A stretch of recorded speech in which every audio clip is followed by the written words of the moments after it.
On one of my videos that I posted today, one of my commenters mentioned that making that soap looked really fun, that he wanted to give it a try. And, this is an idea that I hear a lot of people say a lot. And honestly, it just cracks me up because that's what I thought originally a long time ago. And I probably should have quit right there instead of getting involved in this, because people see the short little sliver of what really goes on when they watch a soap making video. And there's a whole lot more to it than that.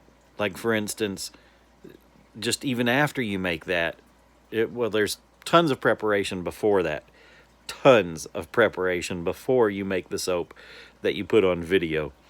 And then after you make the soap, you have a lot of stuff you have to do too, including drying the soap. It has to cure for a couple of days, then it has to dry for about 6 to 8 weeks. And if it's pure olive oil soap, then it has to dry for a whole year. So you have to have drying racks to hold all the soap until it's actually ready. You've got to date it and label it and all that stuff. Then you have to design the labels for them. You have to make sure that you're complying to all the standards. You have to make sure that you do your research and you make sure you have the right amount of fragrance in it so that you're not going to burn somebody. You have to make sure that you comply to all your state and federal regulations as well. And those are pretty stringent depending on what country you're in, because you have to go according to your regulation organization policies. And of course, then there's the whole, business license and taxes and all that sort of stuff too that go along with it. But from the drying racks on, it's tons of stuff. So you design the labels. After it's dry, you print those. You got to make sure that you print them on good label stock. Then you have to actually cut and label the soaps, and then you have to inventory them, and then you have to make sure that you're keeping up with your inventory in some way. So for instance, I built my own website, and when somebody makes a purchase off the website, it takes it out of inventory. And when I use my point of sale using my iPad at a arts and crafts festival, then it takes it out of the same inventory. A lot of people have a nightmare with that, trying to keep track of inventory from two different sources of selling points.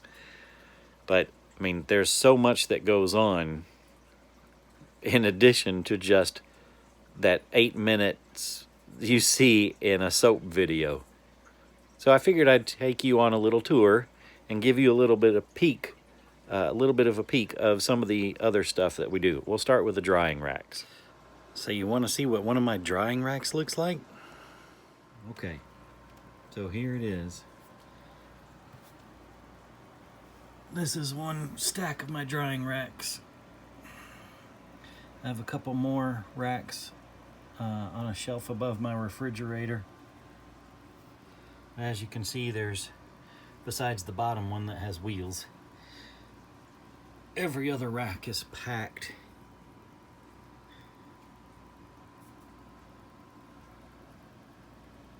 with soap.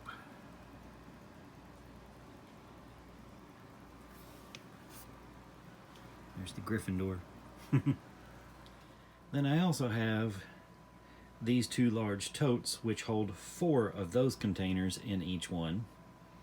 Those are filled with soap, different kinds of soap. And then I have these full of product as well.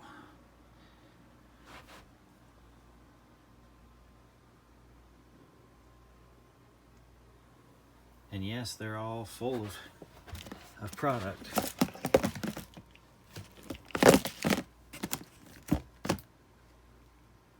See?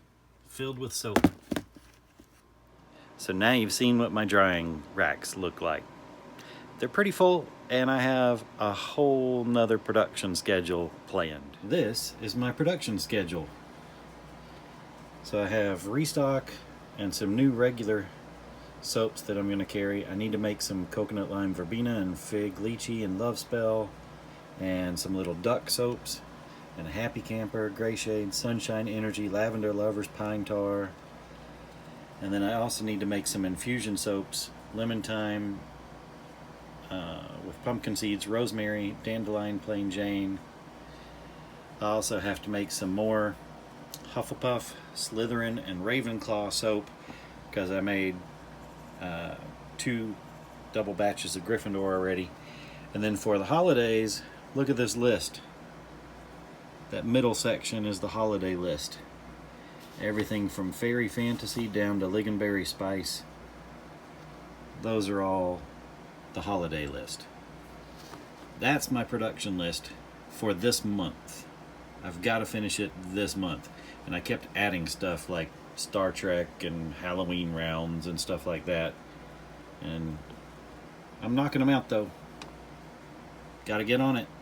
There are also a ton of supplies you need to be able to make stuff. Everything from double boiler pots to wax to botanicals. There's everything in here from poppy seeds to rose petals to you name it. That's all kind of ground pumpkin seeds.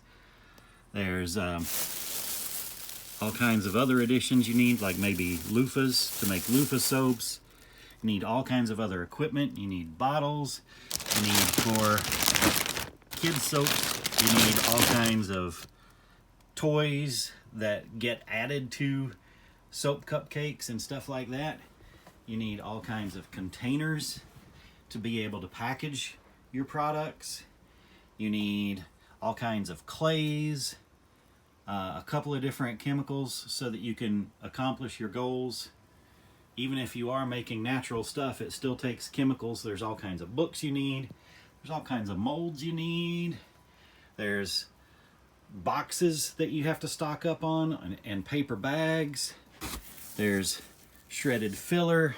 Those containers down there are actually filled with soap as well. And then you have all kinds of other things like fragrance oils and essential oils. There's tons of essential oils and fragrance oils in these. You need someplace for other drying racks so that they have someplace to dry in the molds until you can unmold them. So I have tons of those. And then you have tons of other molds. If you can see that, there's tons of molds in all these containers. And all these boxes actually have molds in them as well. Everything from bath bomb molds to soap embed molds to poop shaped molds to you name it.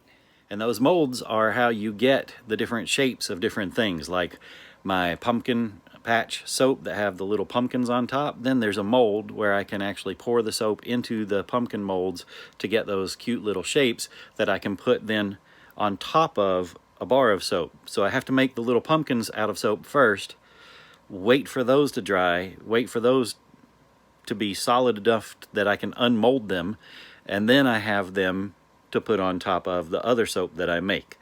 So there's absolutely a ton more that goes into it than what you see just in those few minutes of video. So there you've seen a little bit of behind the scenes, and that's not all of it either. I mean, I didn't show you any packaging at all. I didn't show you any of the oils or the lye, because I mean, I have 50-gallon drums and 50-pound blocks of different oils and butters and all those sorts of things to make the soap on the front end. And I haven't shown you my soap cutters. I have about 4 different soap cutters, and I have a press machine and all kinds of other stuff. I mean, literally thousands of dollars have gone into this business. And if I had to do it all again, you know, if I knew all this at the beginning, I probably wouldn't have gotten into it. Just knowing how expensive it was going into it, I had no clue this time, you know, but I definitely love it. I really do. I do have fun with it, even though it is a lot of work, and it means that sometimes I'm working from early morning to late night, but I do love it. I love the fact that I'm making great products that make people happy, and I'm helping people with their skin and making them feel good and helping people get clean, because we need some clean people in this world. But now you've seen a little bit of behind the scenes. So thanks for tuning in, and I hope you have an enchanted evening. Bye.